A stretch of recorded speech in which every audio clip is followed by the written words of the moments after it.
All right. Hello, my name is Sarah Gura, and I'm a master's level licensed clinical professional counselor in Illinois and a licensed mental health counselor here in Florida. My practice is the self-care path, and I specialize in treating first responders. I have Ken Bader here today to represent the Leos, right? And I also have Shaun from I've Got Your Back in Canada. And I'm going to start with Ken and say to you both, welcome. But Ken, please get us started and tell us about what you're doing these days. Well, privileged to be here, Sarah. I really appreciate it. Well, as always, I got a number of things working in my favor, but basically, as it pertains to the Police Officers Credit Union Association, which I've been blessed to run since 2004, we're about to launch our next season of Public Safety Talk Radio, our podcast for the POCUA in probably a few weeks. And as you alluded to in our little pre-conversation, which is important to your audience, that podcast is based on what we call the Soundness Initiative, which is four pillars of soundness for police officers and all first responders, which are financial, professional, emotional, and physical. So every episode that we do for Public Safety Talk Radio has to hit on at least one, if not all four of those particular subjects for first responders. I absolutely love it. But of course, I'm curious, and maybe the audience would be too, of how did you get started? How did you get pulled into psychological support services for first responders? Well, you got a few hours? Okay, I got a couple. Well, just as a disclaimer, I'm not a therapist. I'm not a psychologist. I'm, just simply an entrepreneur. But I was very, very focused in the late 2000s and 10s, around 2017, 2018, to bring the Police Officers Credit Union Association up to the next level. Up until then, it had basically been little more than just a collaborative effort among executives and board members that served law enforcement families and other first responders, and it became clear we needed to go up to a next level. So this idea of the four pillars, the Soundness Initiative, kind of came about. And then to make what is somewhat of a long story short, COVID hit in 2020, and all conferences and a lot of what we were doing with the POCUA either was put on hold or died. But what was able to happen, which had no barriers, was the podcast, the Public Safety Talk Radio. And we said, you know what, especially now, our first responders are going through a lot of psychological pain, some physical pain too, as well, that this is the time for that podcast. So that was really where I got involved. Again, I'm not a therapist or a psychologist, but a lot of our episodes talks about the mental aspects of being a first responder, whether that's going through a highly traumatic incident, or just simply, having what we call cumulative trauma. I've spoken to a number of police officers, firefighters, especially EMTs. This is really akin to EMTs, where they don't have, one particular incident that's so bad that keeps them up at night.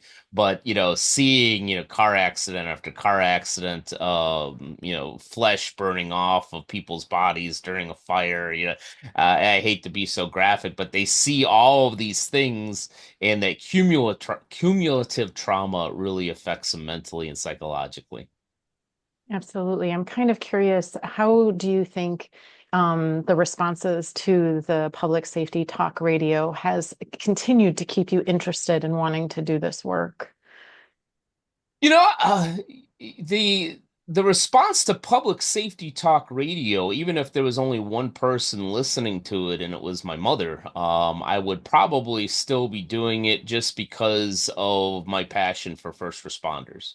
Not to dig too much into it, but the Police Officers Credit Union Association was started in 2004, probably with more focus on the CU in the POCUA than the PO.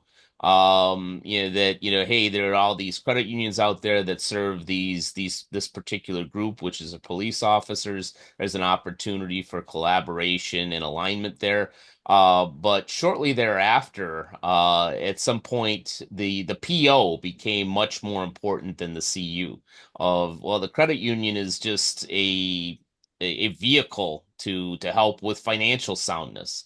The real passion comes from, how do we support these first responders and their families? So regardless of whether an episode gets 2 listens, or 150 views on, the YouTube channel, I'll keep on doing this for as long as I can to be able to help first responders. That's the passion. I love hearing that. And I wanted to bring you and Shaun together because Shaun had asked me, hey, you want to do a story for the podcast? And I'm like, well, I'm one person. Let's connect in as many ways as possible. Because in my mind, we're all pioneers. We've been doing this, whether it's for 1 year or 20 years, working on first responder psychological support as an initiative. So I think of, shortly after 9/11, they do the white papers and they find out, boy, we don't take care of anybody. But Life Safety Initiative number 13 is first responders and their family members must have access to counseling and psych support services. And that comes in all different kinds of ways. So Ken meet Shaun, Shaun meet Ken, and Shaun, tell us a little bit about I've Got Your Back and how this unfolded for you. Right. So I'm currently a paramedic here in Ontario in Canada, and I've been a medic for 15 years on the road now. And basically, my one work partner, Jill, and I started this initiative just over 10 years ago now. And the reason why we started it was because we had a string of about 18 months in Canada where there was over 100 first responders that had died by suicide, and nothing was being done about it. Nothing was being talked about. There was no initiatives to make sure that this doesn't happen anymore, or we slow this progression down. So we literally sat there one day and thought of some ideas to put this on social media. We came up with the name and the logo, and then we launched all the social media. We didn't want our names or our faces to be around this at all. We just wanted it to be about the cause, and we wanted to create a safe place for first responders to be able to come and know that other people that were following this were in the same boat as they are. They deal with the same stresses. They deal with the same traumas over and over and over again as they do. And just to have that feeling of being alone and being isolated taken away because you're in a safe place. And within about 3 days of us launching the social media, it just kind of went viral. And then we had over 600 messages, people asking who's behind this, who's doing this. And since then, it's just kind of blossomed and ballooned. And, we ship all over the world now. We basically sell all of our gear that you can purchase online or in our retail store. And all that money gets directly donated back out to organizations that directly help first responders with their mental health. So to date, 10 years, we're well over $750,000 that we've donated towards the cause and helping our first responders with their mental health. I love that. And I know there's some other things that you guys are doing that I would love Ken's crowd to hear about. And so, I know there's the app and boots on the ground and a couple other things going on and ways that you collect data and share. So I'd love for his, crowd to be able to hear what's going on, if you can Yeah. explain some of that. For sure. So the next progression for us was to look at building an app. And basically, the whole premise behind building the app was a couple things. You talk about your pillars of strength there. It kind of the same thing with us. It's got to be 100% anonymous, completely confidential, especially for the policing industry, because they're so litigious. As it doesn't matter if you're on this side of the border or your side of the border.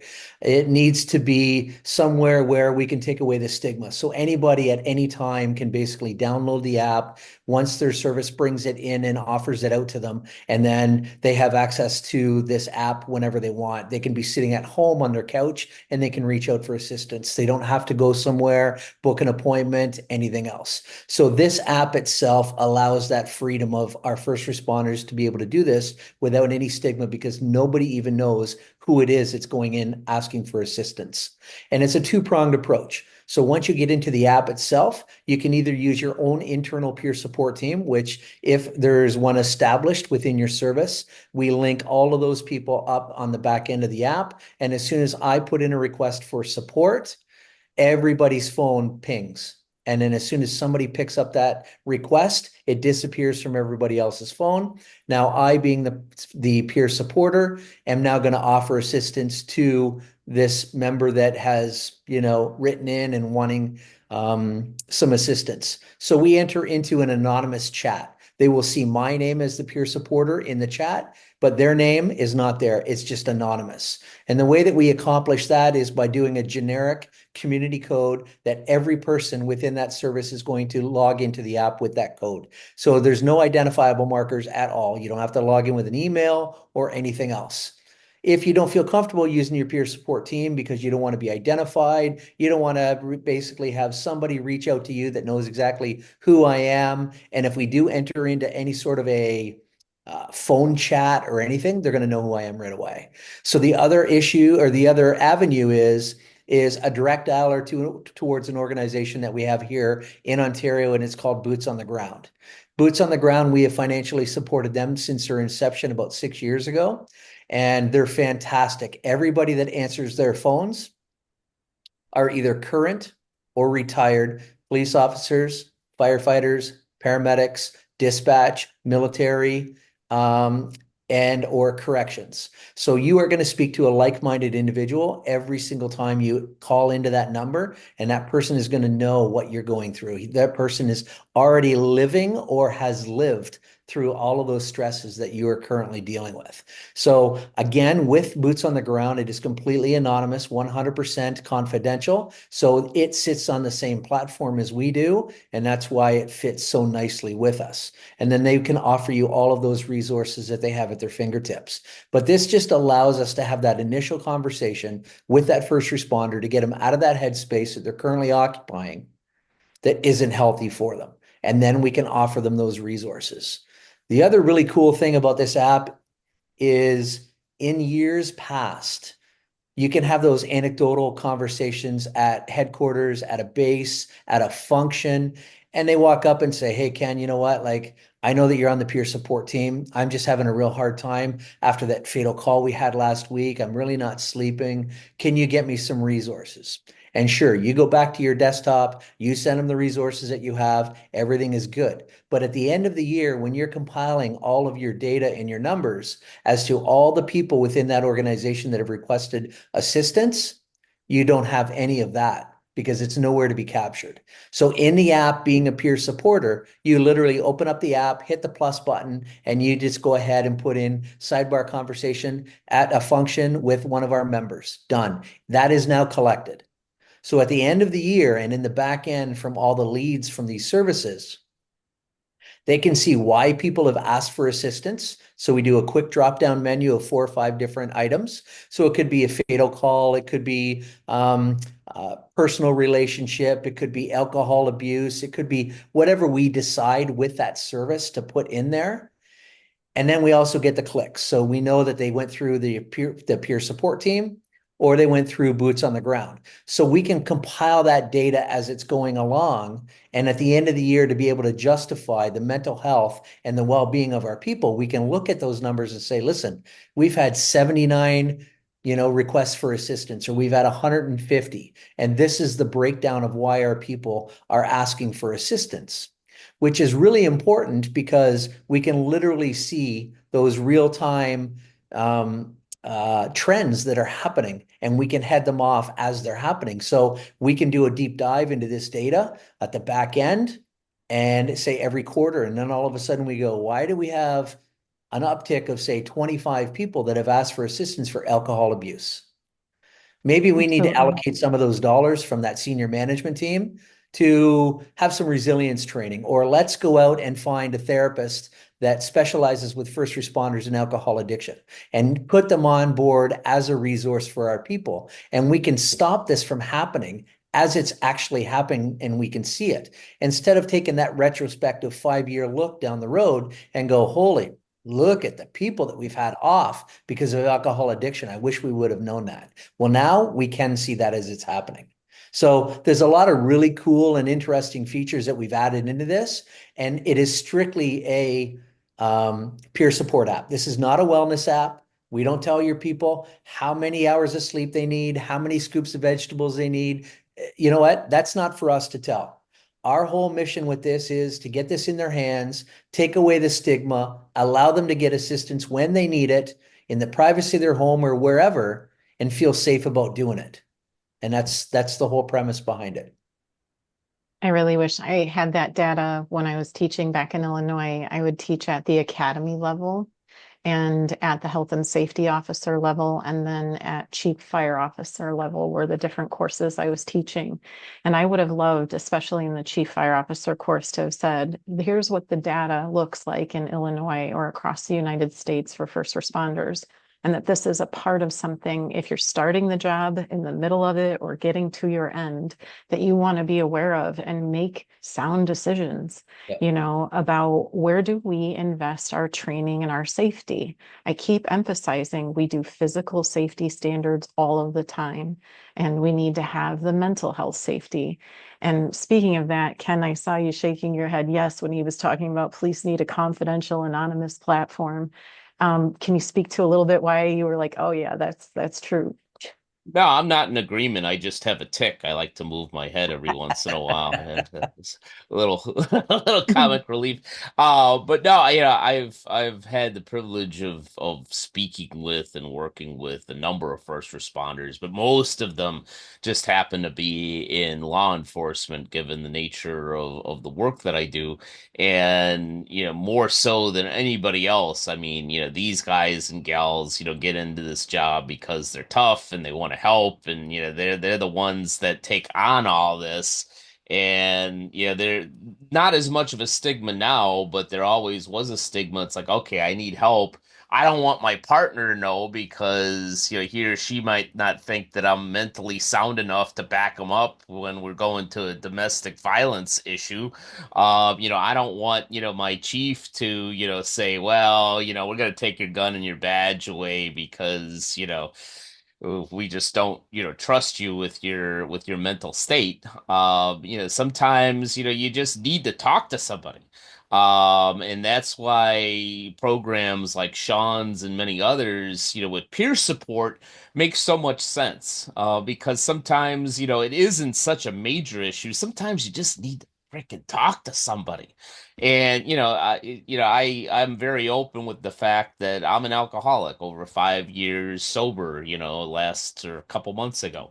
And, when I was getting help, I didn't want to talk to some, therapist that's still, having a glass of wine every night. That's great that you don't have a problem, but I do.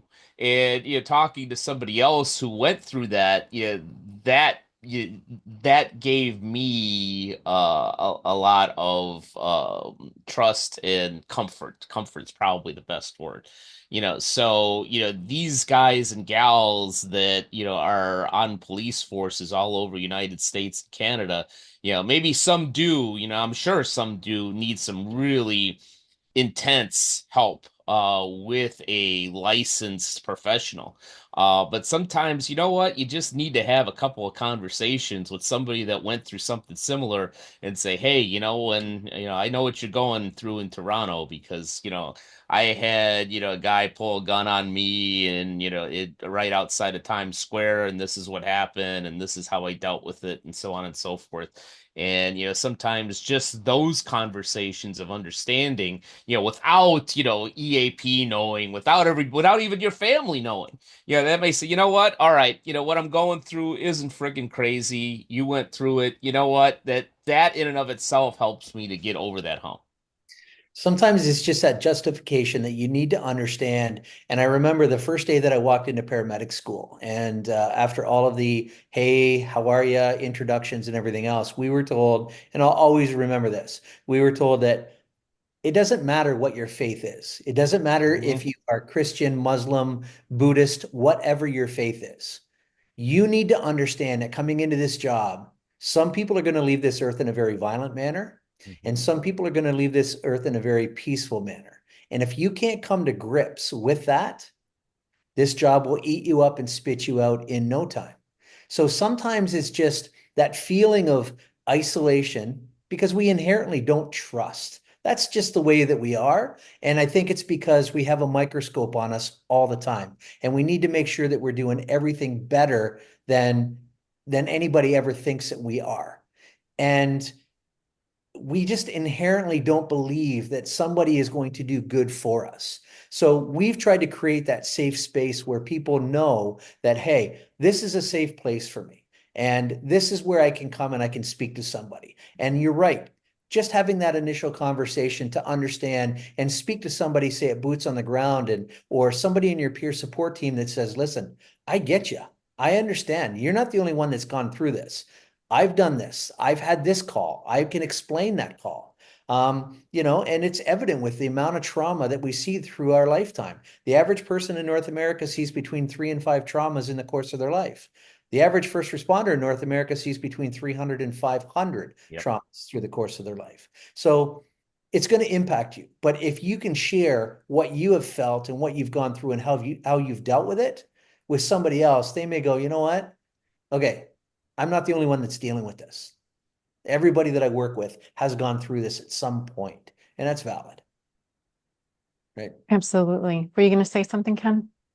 No, probably not. I have very few ideas and very few salient thoughts, but no, just simply in total agreement with that. And I see a lot of great peer support groups, whether they're specifically for firefighters or police officers and first responders in general, doing great things out there. And even for those folks, I will mention this. I'm not naive to think that people aren't out there struggling, and having suicidal thoughts for a lot of reasons. And fortunately, I never went through that, but I've talked to people that have, and they'll be the first to say is, talk to somebody, before you even load that gun or you grab that box of pills or whatever it is. It's not good.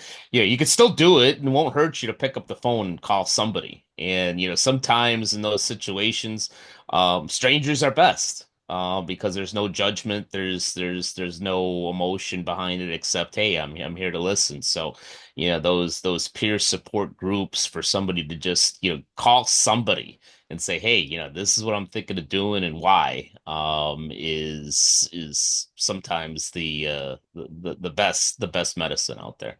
Agreed, but that step is so hard for some Yeah. people to take, you know what I mean? Because we are alpha, right? Hmm. This is why we do this job.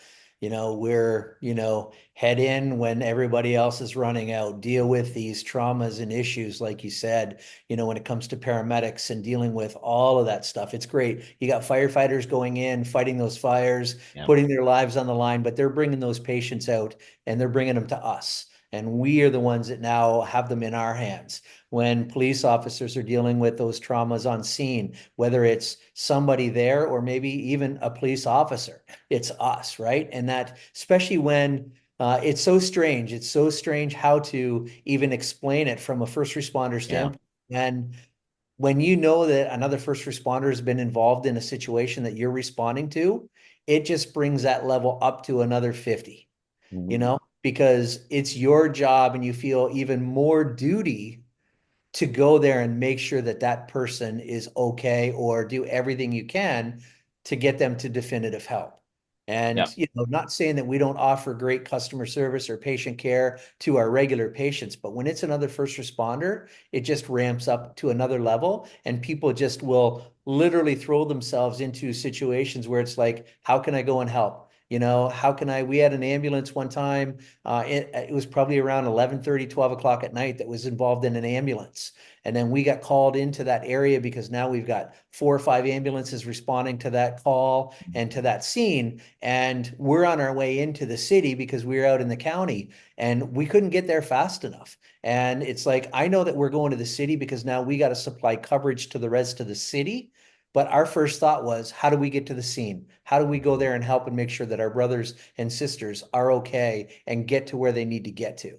And it was hard. It was very hard Yeah. when they were telling us, you need to stand down, you need to go to a base because you're supplying coverage to the rest of the city. We ended up getting called out on a call. We end up over at the hospital, and then we're able to see the two medics that were involved in the ambulance crash, which was they were fine, but it just kind of put our mind at ease because we got to see them, we got to talk to them and make sure that they were all right, and then everything, the temperature just kind of went down from there. Yeah. So, yeah. Yeah, I think you hit on a really good concept. I mean, again, I'm a civilian, so, I have some level of ignorance in this, but obviously some care and sincerity. But yeah, I've heard other first responders speak to, mental health, mental issues, psychological problems as referring to, everybody has a backup. As a civilian, I'll watch, one of these, either fictional cop shows or, some type of documentary. And, I find myself yelling at the screen, before you go in there, will you freaking radio for backup? You can go in, Call it in. but call it in, then that you got backup on the way. Yeah, Yeah. and I don't think that it's any different, here is that what, there's gonna be a time where your partner's gonna need you, and sometimes maybe that partner, is a peer support, is somebody, maybe, 8 states away that went through something similar. But it's in my mind and a number of other people's minds, I understand the alpha male and the alpha female mentality. But even the alpha, you don't go in to do a gang arrest until your backup comes. Same thing with some psychological issues. But I'll leave that up to Sarah. She's the expert. No, I love that point of view, of course. And I want to acknowledge your sobriety and say, the self-awareness it takes and getting through the thoughts, the feelings, the behavior changes of that is huge. And people need to also hear that. And that peer support sometimes is the gate to get them to the help that they do need when it's more on that clinical level you mentioned before. And when I see people, I try to remind them, promote yourself to human status. And let me emphasize that's a promotion, not a demotion. So even though we're talking about alpha and tough guys and all these other things, if you could be human, you will be able to take better care of yourself. And I always say it, the peer support starts the listen, the validate, the relate, and if you need to, refer. And those are my 4 pillars for peer support is to make sure, like, if it is at that clinical level, ask a first responder psychological support therapist and quiz them. We don't mind being quizzed. I know I don't. You can ask me how long I've done this. What's my experience level? What's my treatment modality? How do I assess a situation, diagnosis, treat it? We can answer all of those questions and help people to get more comfortable if they need the clinical intervention. But I can't emphasize enough that in a traumatizing career, or like what Jeff Dill had mentioned in the last podcast we did, he talked about, the moral injury of the career when we're just betrayed or there's politics and bullshit. We need a bit of a way to say, this bothers me. And if that person knows how to help or to get you to the help, we're finally going to start doing it right, in my opinion. I think that's what we need. I think so too. And again, that's one of our premises behind the app. We need to create a new standard. It's Yeah. not just in Canada. This is a problem that's in the US. This is a problem that's worldwide. And we need to create that new standard for all these services. It doesn't matter if you're a paramedic, firefighter, whatever you are. We need to create a new standard so that we're doing better. We need to do better for our first responders because they're the ones that are always at the other end of that phone when you call when you're having the worst day you could possibly have. So that's what we're trying to do. We're trying to achieve that. We're trying to make that a new standard so that, this is what we now go by. Let's do better. And that's a whole theory behind it for sure. I'm kind of curious what you each think about how we're still on the periphery, though, right? Like this is an extra sort of subcategory of first responder world. And we're still trying, like I said before, to pioneer it or to make it a part of the law. Like last time I mentioned, Illinois finally has no deductibles, no copays for mental health services. Why isn't that across the United States? Yeah. Why isn't it just, everywhere we go, we're going to have a little training on mental health and how your spouses can also get their support because a first responder family is different than the average family. But what do you both think about this periphery and how we might have to keep working on getting on the inside? Well, I think it's so hard for us to break through that outer crust because that's the way that we've done it for 50 years, 100 years. This is the way we've operated. And we've done it, so we've existed for 50 years or 100 years. But there's a new way to do things, and there's things that we can do better. Because, like we've said previous, Sarah, it's that old boys club where this is the way we do it. This is the way we've always done it. If you don't like it, there's the door and we'll find somebody else to fill that spot. So breaking through that, it's slowly happening. We got new guard coming in. You have these, new chiefs that are coming in, new senior management that are moving through the ranks with that new approach, with that proactive, look at things rather than let's just constantly react. Let's be proactive and let's stop these people from having to go off because we have all these resources for them, because we treat their mental health with respect and we use that as a benchmark as to how our employees are doing, the health of my force. If my force is, struggling, well, do you think they're going to come into work every day? Do you think that they're going to go above and beyond all the time? Do you think that they're going to want to do that extra call when, in 10 minutes they are supposed to be punching out and going home? It just makes things so much tougher. But if you're respected, you're respected, they respect my mental health and how I'm doing, it's a complete culture change. And that's another thing there in itself, that culture change within these services to understand that this is something we need to do better for our people. Love Yeah, the as an response. Yeah, as an outside, I agree with Shaun. Obviously, yeah. Again, I'm a civilian, but I do a lot of culture building type work in my consulting practice, and yeah, change is hard. There's a big statement right there that nobody knows that change is hard. Ken said it here first. I love it. um. But so especially when you're talking about police departments, firefighter departments, that have been around for decades and decades with all kinds of bureaucracy and politics, from mayors to chiefs that have been there for a long time. That change takes a while. I will say, just as an outsider, somebody that's involved in talking to podcasters like yourself that are offering this type of knowledge, people like Shaun that have provided apps and peer support and programs. I've talked to dozens and dozens of them since, I would say, at least 2018, and I've seen the shift. Maybe in some areas maybe it's been a little bit more marked. In others, maybe we're still behind. But I will say, just as an example, I live in Long Beach, California, which is a big city in Los Angeles County. I think the second biggest city to Los Angeles in Los Angeles County, about 500,000 people. And so we've got our own police department. It's pretty significant in and of itself. And being involved with the Long Beach Police Officers Association, I've met two or three chiefs of police since I've been here for 15 years. And I have so much respect for Chief Wally Havish, who is our current chief in Long Beach. I remember his very first Zoom that he came on through I guess you call it precinct captain, to introduce himself. One of the first things that he talked about was the psychological wellness of his police force.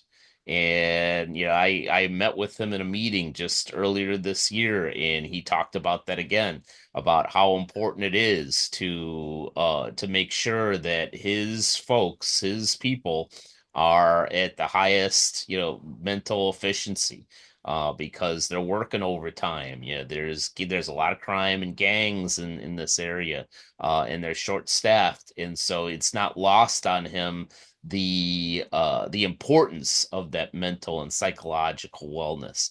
And I think that we're seeing more and more of that coming from the top leader of these departments. And Shaun, you spoke of culture. That's where culture changes in a positive manner, because if the chief's on board with it, then everybody else better get on board with it, or probably find a new line of work. And with that, there's lots of talk, right? We can, stand in front of a microphone and you can say whatever you want to say and things that are going to make you look good and everything else. But when it comes to actually changing that culture, it's how do you implement things for your people? How do you follow through on making those changes? Because again, I've seen plenty of senior management or chiefs talk the good game when they're in front of that microphone. But all those decisions and those conversations that are being had behind those closed doors could be completely different. And Yep. then if you don't see that change, that culture never changes because you're not seeing the modifications of behavior, your senior management team starting to care, go above and beyond, implementing changes within the service that, focus on different aspects, not just that physical or, hey, your uniform is great. How are you doing? How are you feeling? Like, Yeah. I've noticed that you haven't taken any vacation in the last 2 years. Why is that? Because we strongly suggest that you need some time away from the job with your family. You know what I mean? So all of those things can really change what's happening, not just standing in front of that microphone. And you're right. I have seen a lot of change. You got some younger people coming up through the ranks that have kind of gone through this and they see the importance of it and they're replacing the old guard. And I think that's incredible. And some of these services that I see and that I've talked to and that are using our app, they're very progressive. And that's why they have the app, is because they see the value in, being able to have their people ask for assistance when they need it. I think that's a great point that we have like some chiefs that are talking about it and some that are doing it. I like both, talk about it and do it. And then eventually maybe we can get it across the board. But, hats off to those that are actually following through, including it sounds like what's happening, that Ken's witnessing in California. But I always also like to emphasize and agree that change and doing better is difficult. And oftentimes, like psychological support is back here. We didn't notice it. We didn't care to talk about it for such a long time. That was just in the back of everyone's mind. And then it kind of showed up. There's a generation that brought it to that, oops, there it is. So once we start noticing something like that, we can make a plan. We can take action on that plan. We can sustain it and actually put it right in front of us. And that's how we deal with change. That's actually from motivational interviewing, which is a modality we use to help people with addictions. It's back here, right? And then it shows up. Well, what do I do? Put it back there? No, we're going to make a plan. We're going to practice the action, and then we're going to keep it right in front of you. And we just keep going and moving.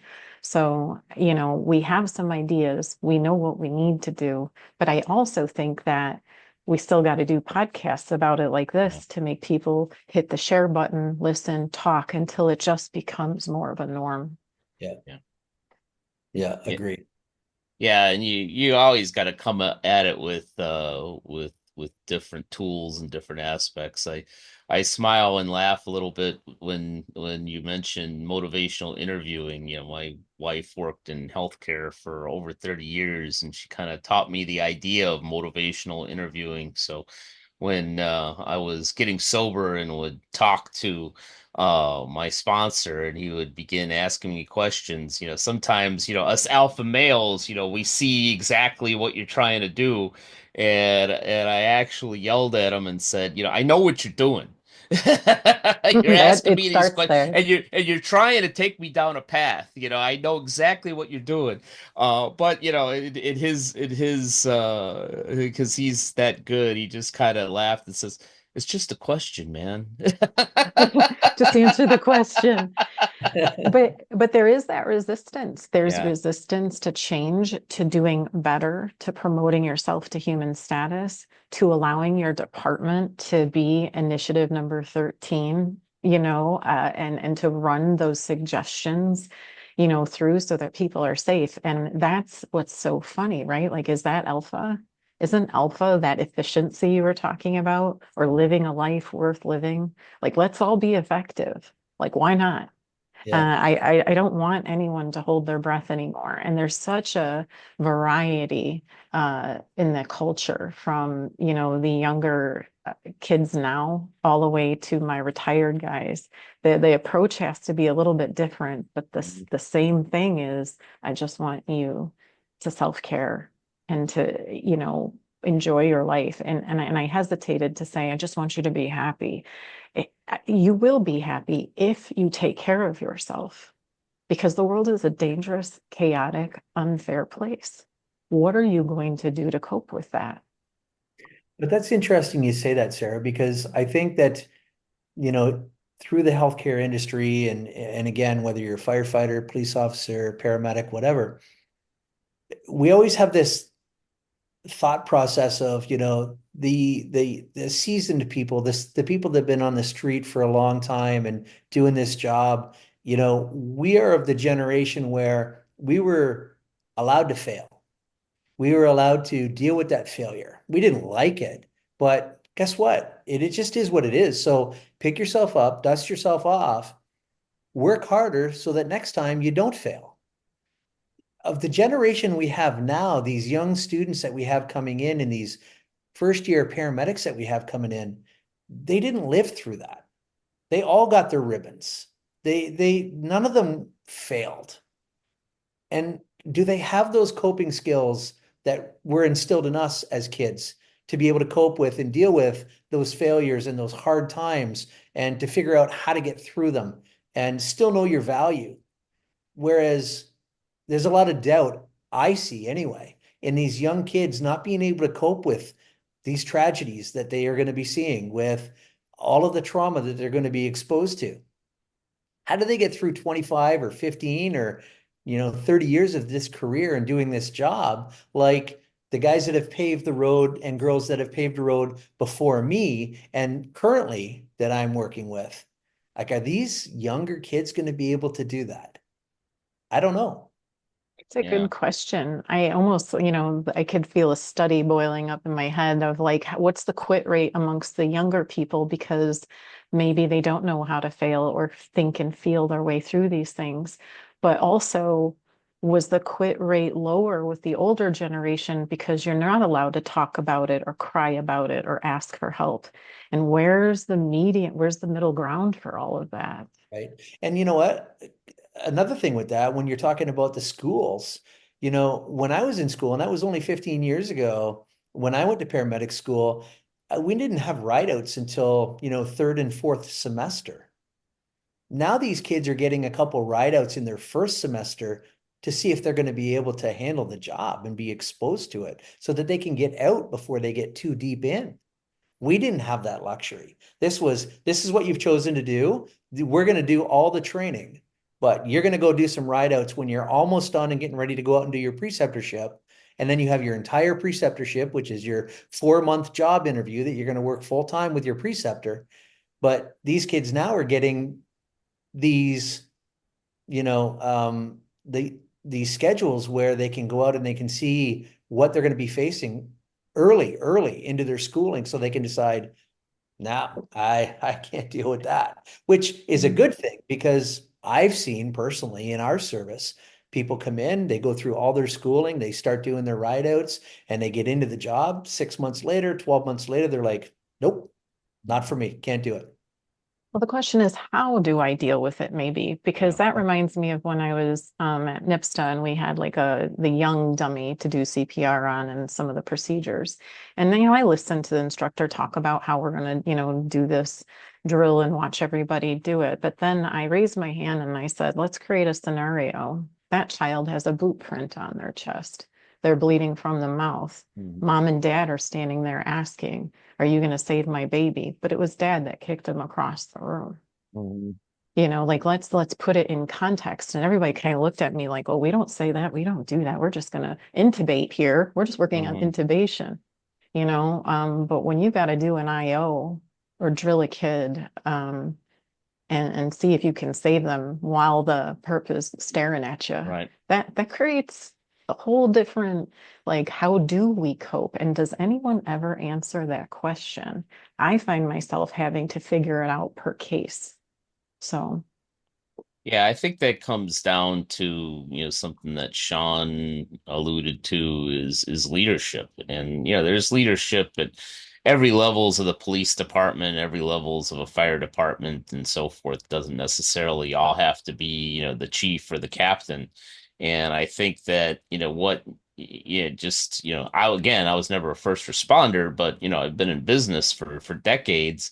And you go to business school and never no nobody ever tells you, get ready for failure. You're gonna screw up. There are gonna be times where you do everything right and things are still not going to work out positively. Case in point, to bring it back to, public safety, one of the projects that I'm working on right now, we're about to launch season 2 of Facing Evil. It's a podcast based on a case in Sacramento 10 years ago where 2 police officers lost their lives. And one individual, Scott Brown, who does most of the narration of the podcast, who lost his partner, talks about, they did everything right. He pulled his gun right, he shot right, he moved correctly. And he struggled for a long time thinking, what, I going through everything in his mind and everything that he learned in the academy, everything that he learned in the jobs, like, what did I do wrong? What, I should have done this, I should have done that. But eventually he came to the realization that, what, I did everything right and things still ended up bad. And sometimes, unfortunately, for EMTs, for firefighters, for police officers, for people in the ER, you're going to do everything right, everything that you're trained to do, and you're still not going to get the result that you want. And that's unfortunately just the nature of the job. Oh, without a doubt. And that goes right back to that original comment that I made when I first started school. You got to be able to come to grips with the fact that, you know, people are going to die and your hands are going to be on them.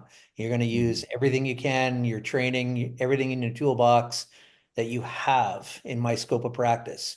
And it's still not going to end out the way that I want it to. And, you have to understand that that's just the way that it's going to be.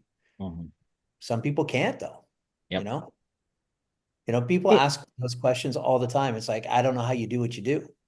I don't even know if I have an answer for that, to be honest with you. You know what I mean? It's just, you rely on your training. And one of the things I can say is, when I arrive on scene, doesn't matter how hairy it is or what's going on. It's like, it's almost like you turn into a machine and all of your training kicks in. That's where your focus is. That's where your decision making is. And then afterwards you can sit and reflect. And sometimes it's one of those aha moments. Sometimes it's like, holy shit, I can't believe that just Mhm. happened. And you need to have that conversation with your partner. You need to take a couple minutes and just take a couple deep breaths. And yeah, you're going to play that same call over and over and over in your head to make sure that, I did everything I could. How do you still feel about that? Can I come to grips with that? And can I still smile and go, you know what? I know that she didn't die by herself. I know that she felt, care. I know that, my voice was the last voice that she heard. And it was a voice of, passion and reassurance and everything else. Those are the things that I grip to. And those are the things that make me put a smile on my face and go, I did my job and I did everything I could. I love that we're saying this and having these conversations for people to eavesdrop into. And it also reminds me that in the future, we'll do a podcast with some other trauma therapists where we can talk about what does it look like behind the scenes in the therapy office and how these wounds heal. Because sometimes first responders don't know, or it ends at the peer support level, which is a great level. But sometimes, as we've all alluded to, the healing goes beyond that.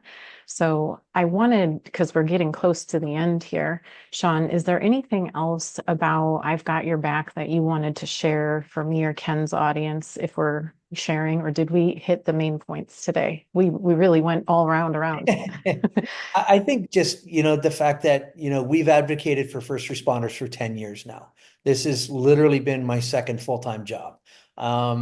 And we've made some great strides. We've gone to the government. We've got the First Responders Act brought in by constantly, hounding and hounding the Minister of Labor at the time. And, they brought in the First Responders Act. So it's now presumptive legislation. And I think that we had a great hand in doing that. There's a lot of other people that were pushing as well. But because of that, because of our name, and now it's presumptive. So I don't have to go and I don't have to prove that I got my diagnosis of PTSD from one specific call. It's automatically assumed that I received my diagnosis of PTSD because of what I do. Um, so just that advocation and the fact that I don't just talk about this, and no disrespect to you, Ken, at all, because you're a civilian, but I live this as well. So I can speak from experience. I can speak from, being in those places where you just shake your head and go, oh my God, like what?